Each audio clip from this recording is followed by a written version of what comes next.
Assalamualaikum warahmatullahi wabarakatuh. Salam sejahtera untuk kita semua. Salam hormat untuk para orang tua dan guru-guru hebat dimanapun Anda berada. Perkenalkan, saya Pungki Aryogo Putro, seorang guru di Sekolah Alam Cikeas sejak tahun 2010 sampai saat ini.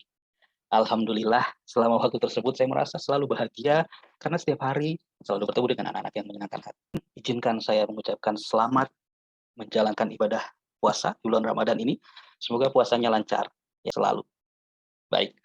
Ayah bunda dan rekan-rekan guru sekalian, uh, izinkan juga saya ingin sharing ya, ingin sharing atau ingin membahas bagaimana cara membangun sikap mandiri dan inisiatif pada anak. Problematika karakter yang sering muncul pada usia balita sampai dengan remaja itu biasanya adalah kemandirian dan inisiatif. Ada beberapa pertanyaan-pertanyaan yang kadang-kadang sering muncul ya, dari kita sebagai orang tua. Biasanya pertanyaannya seperti ini. Mulai kapan sih Pak orang tua bisa mengajarkan kemandirian kepada anak?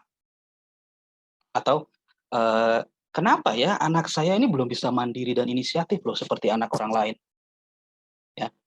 Atau, Pak gimana cara membangun kemandirian anak di rumah atau di sekolah? Nah, berdasarkan dari 3 pertanyaan tadi coba kita kita ulas ya, sekaligus nanti saya akan share bagaimana, cara mengembangkan kemandirian dan inisiatif pada anak. Steinberg dalam buku Adult Science-nya tahun 2022, maaf tahun 2002 saat itu, menyebutkan pengertian kemandirian adalah kemampuan remaja dalam berpikir, merasakan, membuat keputusan secara pribadi berdasarkan diri sendiri, dibandingkan mengikuti apa yang orang lain percayai. Lalu dalam Kamus Besar Bahasa Indonesia, kemandirian juga diartikan dengan hal atau keadaan seseorang yang dapat berdiri sendiri, tidak bergantung kepada orang lain. Jadi kemandirian itu adalah kesiapan dan kemampuan seseorang untuk mengambil inisiatif dan mencoba mengatasi masalah tanpa meminta bantuan orang lain. Ya, intinya dia berusaha semaksimal mungkin dengan kemampuannya. Terus kalau anak yang mandiri itu seperti apa? Ya sama, kalau anak yang mandiri adalah anak yang tidak terlalu bergantung pada orang lain ya untuk urusan yang sebenarnya ia bisa lakukan sendiri. Dalam Al-Qur'an juga dijelaskan tentang kemandirian yaitu dalam surat Ar-Ra'd ayat 11. Allah berfirman, bagi manusia ada malaikat-malaikat yang selalu mengikuti bergiliran di muka dan di belakangnya. Mereka menjaga atas perintah Allah. Sesungguhnya Allah tidak merubah keadaan suatu kaum sehingga mereka merubah keadaan yang ada pada diri mereka sendiri. Apabila Allah Subhanahu wa taala menghendaki keburukan terhadap suatu kaum, maka tidak ada yang dapat menolaknya. Dan sekali-sekali tidak ada pelindung bagi mereka selain Dia. Nah, dari ayat di atas dijelaskan bahwa Allah Subhanahu wa taala tidak akan merubah nasib atau keadaan seseorang jika dari dirinya sendiri tidak ada kemauan. Sekolah Alam Cikeas memahami kemandirian dengan inisiatif pada anak ya. Kemandirian dan inisiatif pada anak itu dengan pendekatan role model ya atau dengan nilai mulia yang menjadi pembiasan bagi seluruh sivitasnya. Menurut Singgi Gunarsa dalam buku Psikologi Perkembangan Anak Remaja tahun 2004, kemandirian itu dapat berkembang dengan baik apabila diberikan kesempatan untuk berkembang melalui latihan-latihan yang dilakukan sejak dini. Usia dini itu memang merupakan masa kemasan seorang anak ya. Kenapa? Karena 50% kecerdasan anak itu terbentuk pada 4 tahun pertama. Pada usia 8 tahun itu kecerdasannya bisa mencapai sampai 80% dan mencapai titik optimal 100% pada saat anak itu berusia 18 tahun atau masa remaja. Jadi di sini sangat jelas bahwa perkembangan golden age anak itu ada di rentan usia 0 sampai 8 tahun dan terus berkembang sampai usia remaja. Menurut teori Erikson juga dijelaskan sini bahwa kemandirian itu bisa dilihat dari usia 1,5 tahun sampai 3 tahun. Ya, kemandirian. Sedangkan kalau inisiatif itu bisa berkembang di usia anak dari umur 3 tahun sampai 6 tahun. Ya. Kalau untuk tanggung jawab itu bisa berkembang ketika usia anak 6 sampai 12 tahun dan terus berkembang terus. Pertanyaannya, bagaimana melatih anak agar bisa terbiasa mandiri dan inisiatif?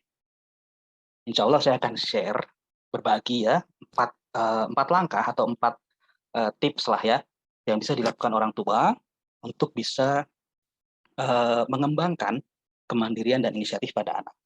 Yang pertama adalah orang tua dan guru ini harus bisa memberikan kesempatan kepada anak untuk melakukan self-help. Apa itu self-help? anak bisa melakukan usahanya sendiri.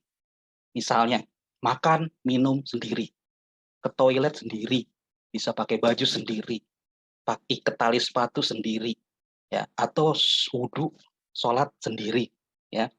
Lalu apa lagi? Ya hal-hal yang dimulai dilakukan oleh anak bahwa ia mampu untuk melakukan itu. Nah, permasalahannya kadang-kadang adalah apakah kemandirian dan inisiatif ini dikembangkan atau dimatikan oleh orang tua? Kadang-kadang kita nggak tega gitu, bukan nggak tega ya, maksudnya terlalu banyak ikut campur dalam kegiatan atau, aktivitas-aktivitas anak yang sebenarnya anak itu sedang belajar untuk mandiri, seperti itu. Baik, ini bagian dari introspeksi kita semua barangkali ya. Yang kedua adalah anak jangan terlalu disalahkan atau dimarahi, ya. Karena apa dampaknya?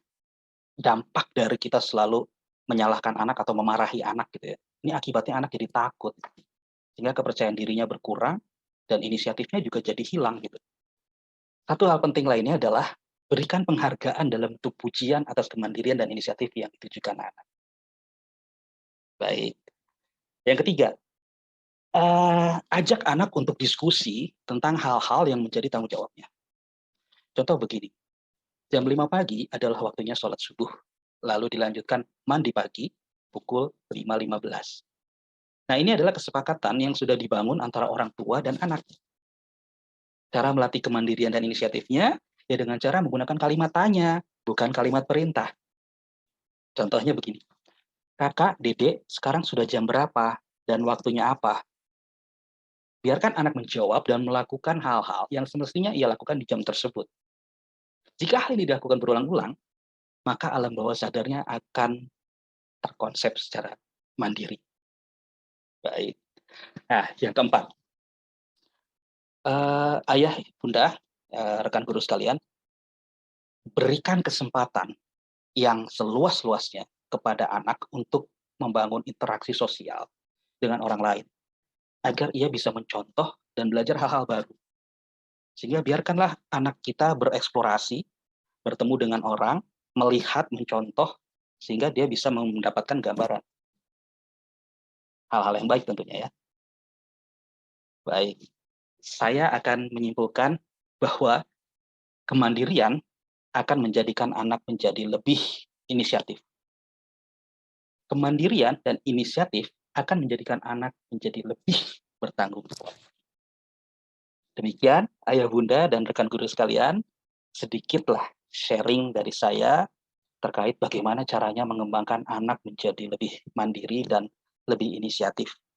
Tentunya kita sebagai orang tua ingin ya punya anak yang mandiri gitu dan inisiatif, nggak perlu dikasih tahu gitu ya, tapi memang perlu ada pemahaman-pemahaman atau langkah-langkah yang memang kita harus lakukan agar anak kita terbiasa menjadi anak yang mandiri dan memiliki inisiatif yang baik.